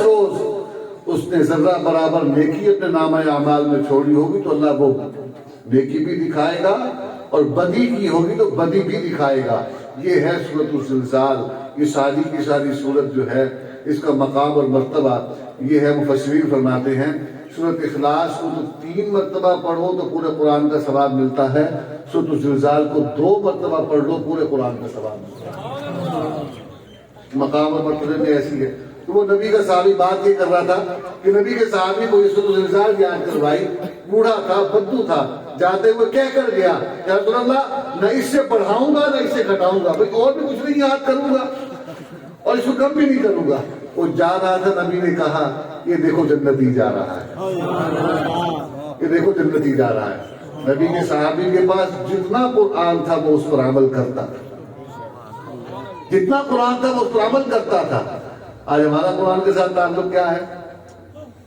بولتے بخشاون کوئی دنیا سے فوت ہو گیا تو قرآن کو لے آئے اور خود پڑھنا بھی نہیں آتا بھائی کے بشیر موت کو پکڑ کے لے آؤ تو بولے صاحب بھائی دے اما فوت ہو گئی آگے بخشواؤ ایک طرف تو مولوی کو لے کر آتا ہے کاہے کے لیے کہ میری ماں کو بخشوائے گا میرے ابے کو بخشوائے گا اور دوسری طرف مولوی کو اپنے معاشرے کا درجہ 3 کا بھی فرق نہیں سمجھتا درجہ 3 کا بھی فرق نہیں سمجھتا اور جنہوں کادر روٹی شناختی کارڈ دے میں بھی مسجد جا کے چودھری بنے آؤں گا مسجد جا کے چودھری بنے آؤں گا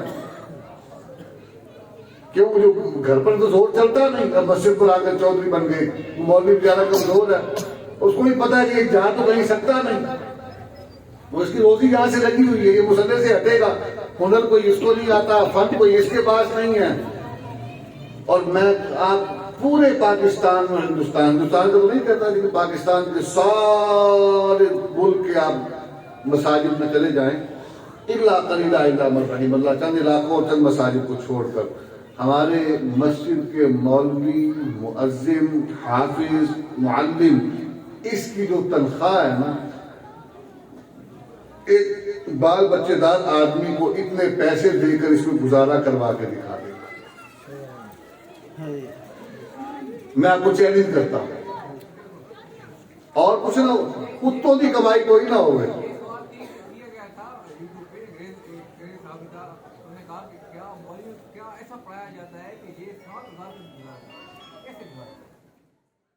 اللہ جزائے خیر دے میں جو بات کرنے کا میرا مقصد ہے ہمارے معاشرے میں اعتراض مولوی پر ہوتا ہے مولوی پر اعتراض نہیں ہے میں یہ بات بڑے وثوق سے کہہ رہا ہوں اور پورے شرع صدر سے کہہ رہا ہوں اس بات کو ذہن میں بٹھا لیں مولوی بھی انسان ہے ہمارے معاشرے کا انسان ہے اور ساتھ میں اکثر یہ واقعہ میں نے بیان کیا دوستوں کو. وہ ہمارے ساتھ کا بعد ایک علاقہ ہے پنجاب کی آخری تحصیل ہے, اس کے آگے سندھ شروع ہو جاتا ہے. تو وہاں پر ایک مولوی صاحب تھے وہ دوسرے مکتبہ فکر کے, بریلوی مکتبہ فکر کے, مسلمان ہی تھے. چوک پر کھڑے ہوئے تھے وہ اور سگریٹ پی رہے تھے. یہ میں مطلب یہ واقعہ ہے, مجھے ایک آدمی نے بتایا, اور وہ سکہ راوی ہے. اب وہ کھڑا ہوا سگریٹ پی رہا تھا, پاس سے اس کا مقتدی گزرا, موٹر سائیکل تو جانا پہ تھی, اور مولوی کو دیکھے وہ بریک لا رہی کو, مولوی صاحب تسی میں بولے کی ہو گیا, تو سگریٹ پیتے پہ انہوں نے سگریٹ ہی پینا پہ کسی نے گھر تو نہیں پڑیا میں نہیں تھی سارے امام ہو. انہوں نے کہا میرے پیچھے کھڑے جو رہتا برداتی آتا تسی کھلوتے ہو, تسی چور ڈاکو شرابی زانی حرام خور, تسی میرے مقتدی تو ہو جائے بڑا امام. سبحان اللہ.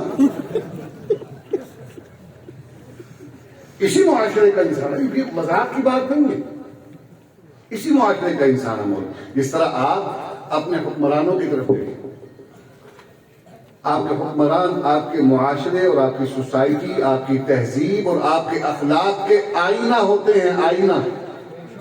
آج آپ کا کوئی حکمران یہ کہہ سکتا ہے کہ میں اپنی ذاتی زندگی پر سوال کرنے کا حق دیتا ہوں؟ کہتا ہے کوئی حکمران؟ وہ تو کہتے ہیں کہ میری ذاتی زندگی اس پر آپ کو سوال کرتے ہیں. اور رہنما تو وہ ہوتا ہے جس کی ذاتی زندگی سب سے پہلے اس پر سوال کا نشان لگتا ہے. نبی تو خود سب سے پہلے میدان میں آ کر اس نے سوال کیا اپنے کردار کے متعلق, ذاتی زندگی کے متعلق. ہر وجدتمونی صادقا او کاذبا, یہ ہوتا ہے رہنما. رہنمائی کا معیار یہ ہے. لیکن کیا آج ہم جس سطح پر آ چکے ہیں, تنزلی کے جس مقام پر آ گئے ہیں, ہمارے حکمران, ہمارے علماء اور ہمارے علاقے کے, سیاست کے, معیشت کے, معاشرت زندگی کسی بھی شعبے کے رہنما جو ہیں, وہ سارے کے سارے ہمارے ہی معاشرے کی عکاسی کریں گے. وہ اللہ کی کوئی بنائی ہوئی مخلوق میں سے فرشتے نہیں ہیں, وہ بھی انسان ہی ہیں اور اپنے گرد و پیش سے متاثر ہوتے ہیں. اور یاد رکھو, کسی علاقے میں اگر کوئی ایک جگہ, کوئی ایک مقام جہاں پر برائی ہوتی ہے, اس کی نحوست پورے علاقے پر پڑتی ہے, پورے علاقے پر اس کی نحوست پڑتی ہے. اور علماء, مبلغین, واعظین, ان کو زیادہ برائی کا سامنا کرنا پڑتا ہے. ان کے ذمہ ہے بروں کو بات پہنچانی ہے, ان کو دعوت دینی ہے.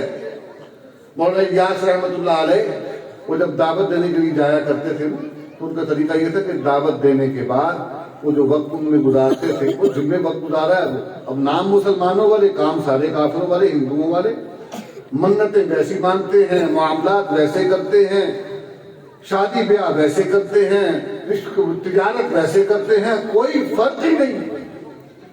برائی اس معاشرے کا جزو لا ینفق ہو گئی ہے. تو اب جب انہوں نے ان میں تبلیغ کا آغاز کیا تو وہ ہفتہ عشرہ ان میں گزارنے کے بعد پھر واپس آتے, اپنے شیخ کی خانقاہ میں جا کر ہفتہ وہاں لگاتے اپنی صفائی کے لیے, تزکیہ کرواتے جا کے. تو آج مطلب پیر کہاں, خانقاہیں کہاں, معاشرہ کہاں پہنچ گیا ہے. تو واپسی کا رستہ اسی قرآن سے آئے گا, اسی قرآن سے وابستگی ہمیں واپس لے کر جائے گی. تو میرے عزیزوں, معاشرہ جو اس وقت مولوی کی مخالفت پر کمر بستہ ہے, تو اس کی وجہ یہ نہیں ہے کہ مولوی کے ساتھ کوئی دشمنی ہے, اس کو اختلاف اس دین کی بات سے ہے جس کا نمائندہ مولوی ہے. کیونکہ آج ہم جو کچھ کر رہے ہیں, ہم نہیں چاہتے کہ اس ہمارے عمل پر پابندی لگائی گئی, اس کی بات بھی کی جائے. مولوی اگر سیاست میں کوئی بات کرنے لگ جائے تو وہ فوراً ہی جو وہ مسجد کے وہ متولی صاحب ہیں, یہ کمیٹی ہے, ان کو فوراً پیٹ میں مروڑ پڑنا شروع ہو جاتا ہے کہ مولوی صاحب سیاست کی گلا نہ کریا کرو. کیوں جی؟ مسجد کو سیاست کی گل کرتی تھا, روٹی کھانے بیٹھ کے کر کے سیاست کی کرنا کہاں پہ کرے جا کے بتائیں آپ. سیاست کی بات کہاں کی ہے؟ کیا سیاست ہماری زندگی کا حصہ نہیں ہے؟ کیا قرآن میں سیاست کی رہنمائی نہیں ہے؟ یہاں پر آپ نظام کی تبدیلی کی بات کریں, ان کو تکلیف شروع ہو جاتی ہے. انہوں نے کون چاہیے میٹھا میٹھا, ابو کپو اسلام چاہیے, یہ مطلب قبول کرے تھے بدل کنڈا بھی نہ پڑتے. ایسا بھی مولوی بیان کرتا ہو یہ بڑے خوش ہوتے ہیں جی، وہ کوئی مبلغ اسلام بن جاتا ہے، کوئی مبلغ اسلام ہے، کوئی کیا کچھ بن جاتا ہے. کیوں؟ کوئی اختلافی بات ہے. کوئی حضرت بڑے اچھے ہیں، کیوں جی کوئی اختلافی گل بھی نہیں کرتے. اچھا یہ حضرت نبی سے بھی اچھے ہیں. نبی کے ساتھ تو کافروں نے کوئی مفاہمت نہیں کی، حضرت تو مسجد خود بنا کے دینے کو تیار ہے. کوئی گل سمجھ نہیں آتی ہے. حق فرمایا جی، حق فرمایا. اللہ تعالیٰ عمل کی توفیق عطا فرمائے. تو علماء کے ساتھ اگر خدمت نہیں کر سکتے تو کم از کم مخالفت بھی مت کرو. مولوی اسی معاشرے کا حصہ ہے، اسی معاشرے کا حصہ ہے. بھائی ان پیغمبر نہیں آنے، اولیاء اللہ نہیں آنے، وہ ہو گئے. آج دے دور دا سب تو بڑا ولی وہ ہے جڑا تنور پاڑی کسی برائی تو منع کر دے نا، ہمت کر کے، جرت کر کے، پگڑی سر تے رکھ کے، داڑھی رکھ کے، جی پاٹے کپڑے ٹوٹی جتی پا کے تانوں کسی برائی تو منع کرتا ہے تو آئے دور سب تو بڑا ولی. ہاں تم پتہ نہیں ولایت کس چیز کو سمجھتے ہو. اپنے معاشرے کی ان لوگوں کی قدر کرو جو تمہارے ایمانوں کے محافظ ہیں، جو تمہارے ایمانوں کے محافظ ہیں. وہ قرآن ان کے پاس ہے، حدیث ان کے پاس، قال اللہ قال رسول ان کے پاس ہے. تو ان کی قدر کرنی چاہیے، مخالفت نہیں. جو ان کی مخالفت کرتے ہیں وہ اپنی بدعملی پر اصل میں قدر نہیں لگوانا چاہتے. اسی لیے ان کو پسند کون آتا ہے؟ جاوید غامدی. سبحان اللہ سبحان اللہ. نہ منہ نہ متا جی میں جن پاٹ لگا. ہمیں یہ قرآن کا شارح اور مفسر اچھا لگتا ہے جو ہماری ہر بدعملی کو جواز پیش کر دے کہ نہیں اس پر تو کوئی اسلام میں کوئی پابندی نہیں. وہ اس کا چہرہ چانٹا ہے، شاید دماغ بھی ہے اس کا. پھر پاکستان آیا ہوا تھا تو یہ دنیا نیوز والوں نے اس کا انٹرویو لیا. موقع کون سا تھا؟ موقع وہ تھا کہ افغانستان میں انہوں نے عورتوں کی کرکٹ ٹیم پر پابندی لگا دی. عورتوں کی ٹیم پر پابندی لگا دی. اب اس کا انٹرویو کیا اس کو انہوں نے کہ دیکھیں گی عورتوں کی تفریح پر پابندی لگانا کیا اسلام میں اس کی ممانعت ہے؟ عورتوں کے کھیل کود پر. اور پھر اس میں پردے کو بھی بیچ میں لے آئے. اور یہ مطلب پاکستان میں مین سٹریم میڈیا کے ایک چینل پر بیٹھ کر اس نے یہ بات کہی کہ پردے کا جو مسئلہ ہے تو دیکھیں گے وہ وہاں پر وہ جو ہے وہ پردہ تو نظر کا ہوتا ہے، شرم کا ہوتا ہے. وہ جو اگر آپ کے دل کے اندر شرم نہیں ہے تو آپ وہ نقاب کروا کے کیا کر لیں گے. یہ کوئی یوں اس طرح کی باتیں کرتا رہا. اور ساتھ اس نے عورتوں کی تفریح پر بڑے دلائل دیے اور بہت سے لوگوں نے اس کو دلیل کے طور پر پیش کیا. اب ایک سوال یہاں یہ بنتا ہے کہ دین نے عورت کی جائز تفریح کے راستے میں رکاوٹ نہیں لگائی، پابندی نہیں لگائی. کتنا وقت ہے جی میرے پاس؟ بس کرو 5 منٹ کی اجازت ہے. مہربانی، بہت شکریہ. نوازش 5 منٹ بعد ختم کرتا ہوں. سوال یہ بنتا ہے کہ وہ جو عورت کی تفریح پر دلائل آپ دیتے ہیں بالکل ٹھیک، اس کے ہم قائل ہیں. نبی کریم سیدہ عائشہ کے ساتھ تفریح فرماتے تھے. نبی کریم جب ابتدا میں آپ کی شادی ہوئی، سیدہ عائشہ دبلی پتلی تھی اور پھرتیلی تھی، عمر کم تھی. دوڑ لگائی، آپ جیت گئی. کچھ وقت کے بعد آپ کا جسم فربا ہو گیا تو نبی کریم نے پھر آپ کے ساتھ دوڑ لگائی اور اس مرتبہ نبی کریم جیت گئے تو آپ نے فرمایا کہ میں نے وہ بدلہ پورا کر دیا. اب مجھے یہ بتاؤ کہ جب نبی نے یہ سیدہ عائشہ کے ساتھ دوڑ لگائی تو کیا آپ نے صحابہ سے کہا اج میں دے عائشہ دوڑ لان لگے آؤ ذرا تسی بھی ساری تفریح دیکھو؟ کہا نہیں. اب یہ جو پوری دنیا پر مسلمانوں کی، میں کہتا ہوں کافر کی بھی بیٹی تو بیٹی ہوتی ہے نا، بہن تو بہن ہوتی ہے، عورت ہے. یہ ہمارے اس موجودہ نظام پر خدا کی لعنت ہو جس نے عورت کو منڈی کا مال بنا دیا. ہمارا وہ دین ہے کہ جس نے کافروں کی بھی عورتوں کو عزت دی ہے، جس نے بتایا ہے مرد کو کہ تیری جنت تیری ماں کے قدموں کے نیچے ہے. اس نے بہن کے حقوق، بیوی کے حقوق، بیٹی کے حقوق مقرر کیے. لیکن میرے عزیزوں، ہمیں وہ اچھا لگتا ہے جو ہماری بے حجابی والی زندگی کو جواز اور دلیل مہیا کرے. ہم کہتے ہیں یہ ٹھیک ہے، ہمیں یہی دین اور اسلام چاہیے. وہ جو پرانے باتیں کیا کرتے تھے نا وہ پرانے لوگ تھے. یہ نیا جو ہے نا یہ نما مان جمعہ ایک ہی. مسجد میں بیٹھا یہی کچھ ہی کہہ سکتا ہوں, غصہ انہی الفاظ پر زور ڈال کر پورا کر دیتا ہوں. یعنی آج تک 1400 برس میں جو صحابہ سے لے کر ہمارے مفسرین علماء اور ائمہ اسلاف کو سمجھ نہیں آیا, ان ماں نے جمعہ نما ایک جنگ کے بعد نکلے تو قوم واسطے فتنہ بنے ہیں, اس کو سمجھ آ گیا کہ قرآن کی فلاں آیت کا فلاں مطلب ہے. پہلوں کو سمجھ نہیں آیا, معاذ اللہ نبی کو بھی سمجھ نہیں آیا. اللہ نے کیا فرمایا, یا ایھا النبی قل لازواجک وبناتک ونساء المؤمنین یدنین علیہن من جلابیبہن. یہ یدنین علیہن من جلابیبہن اس کا مطلب لٹکاؤ. سارے کہنے لگے یدنین مطلب اٹھے کرو. ایک بکرا قرآن سمجھے آئے گا. اب وہ جب دلائل مہیا کرتے ہیں ان کو میڈیا پر دکھایا بھی جاتا ہے, اور پاکستان کی اشرافیہ ایلیٹ کلاس وہ ایسوں کو دین کا رہنما بناتی ہے, ایسوں کو کہتی ہے کہ یہ دین کا حقیقی اشارے ہے. کیوں؟ اس لیے کہ وہ جو دین پابندی لگاتا ہے حرام اور حلال, جائز اور ناجائز, اور اپنا ایک نظام اور اپنا ایک تشخص متعارف کرواتا ہے جس کے اندر مفاہمت نہیں ہے, جو اشداء علی الکفار کی تشبیہ لے کر آتا ہے, وہ دین ہم سے اب ہضم نہیں ہوتا. ہمیں اب میٹھا میٹھا چاہیے, مفاہمت والا چاہیے, جس کے اندر ہمیں یہ بھی سمجھ آ جائے کہ دیکھیں جی وہ کافر ہیں, طاقتور ہیں, ہم ان کے ساتھ لڑ تو نہیں سکتے نا, لہذا مجبوری میں ان کے ساتھ مل کر رہنا شروع کر دیں, اور مل کر ساتھ ایسے رہنے لگ جائیں کہ پتہ ہی نہ لگے یہودی کھڑا تھا مسلمان کھڑا. ہمیں اب ایسے شارے پسند ہیں. کیوں؟ اس لیے کہ وہ ہمارے بدعملی کے جو ایک رواج ہے اس کے راستے میں رکاوٹ نہیں بنتے. اور مولوی بیچارہ جو محلے کی مسجد کا ہے, یہ اس لیے اس سے دشمنی ہے کہ یہ ہمیں جو ہے یہ کہتا ہے کہ بھئی قرآن پر عمل کرو, حلال کی پابندی کرو, حرام سے اجتناب کرو. جی امر بالمعروف اور نہی عن المنکر کی ٹوٹی پھوٹی یہ بات کرتا ہے, جتنا سمجھ و شعور اللہ سے عطا فرمایا ہے. یہ تو مطلب آپ کے سامنے رٹو طوطے کی طرح اپنے بڑوں کی باتیں بیان کرتا ہے, ہم سے وہی ہضم نہیں ہوتی. خدا کی قسم کھا کر کہتا ہوں, اس امیر شریف کے آج تم نعرے لگاتے ہو نا, اگر ان کے خطبات جو کچھ چھپے ہوئے ہیں یہ مولوی مسجد میں بیان کرنا شروع کر دیں, تم ہی لوگ نکال کر باہر کھڑا کر دو گے جو کچھ وہ کہہ گئے. اگر اس فکر کو لے کر ہمارے معاشرے کے علماء اور واعظین اور مبلغین جو خطبات چل پڑے تو تم ہی لوگ مخالف ہو جاؤ گے. تو جو ہیں ان کی قدر کر. بات سمجھ آ رہی ہے؟ بس میں مزید تفصیل میں نہیں جاتا, بہت سی باتیں ہو گئی, بہت سی ادھوری اور تشنا ہیں. بس وہ کہتے ہیں کملا گل کرے تو سیانا قیاس کرے.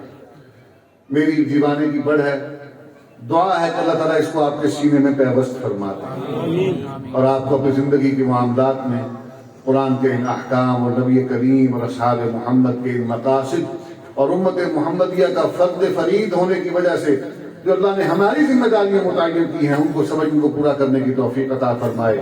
قرآن کے ساتھ وابستہ ہونے کی توفیق عطا فرمائے. قرآن سمجھنے, قرآن پڑھنے اور قرآن کے ساتھ وابستگی کی نیت اللہ کی رضا, اس کو سمجھنے اور اس پر عمل کرنے کے لیے سے وابستہ ہونے کی توفیق عطا فرمائے. جب آپ اس نیت سے قرآن سے وابستہ ہوں گے نا تو وہ ساری برکات جو آپ خواہش رکھتے ہیں وہ ویسے بھی آپ کو مل جائیں گے, وہ ویسے ہی آپ کو مل جائیں گے. اللہ تبارک و تعالی میرا اور آپ کا ہم سب کا حامی و ناصر ہو, اور جو کچھ مختصر سے وقت اس میں عرض و معروف کرنے کی توفیق عطا فرمائی ہے اللہ تعالیٰ قبول فرمائے. جو اچھی باتیں ہو گئیں اللہ قبول فرمائے, جو باتیں غلط ہوئیں خطا سے ہوئیں اللہ معاف فرمائے, اصلاح کی توفیق عطا فرمائے. وآخر دعوانا الحمدللہ رب العالمین. ماشاء اللہ.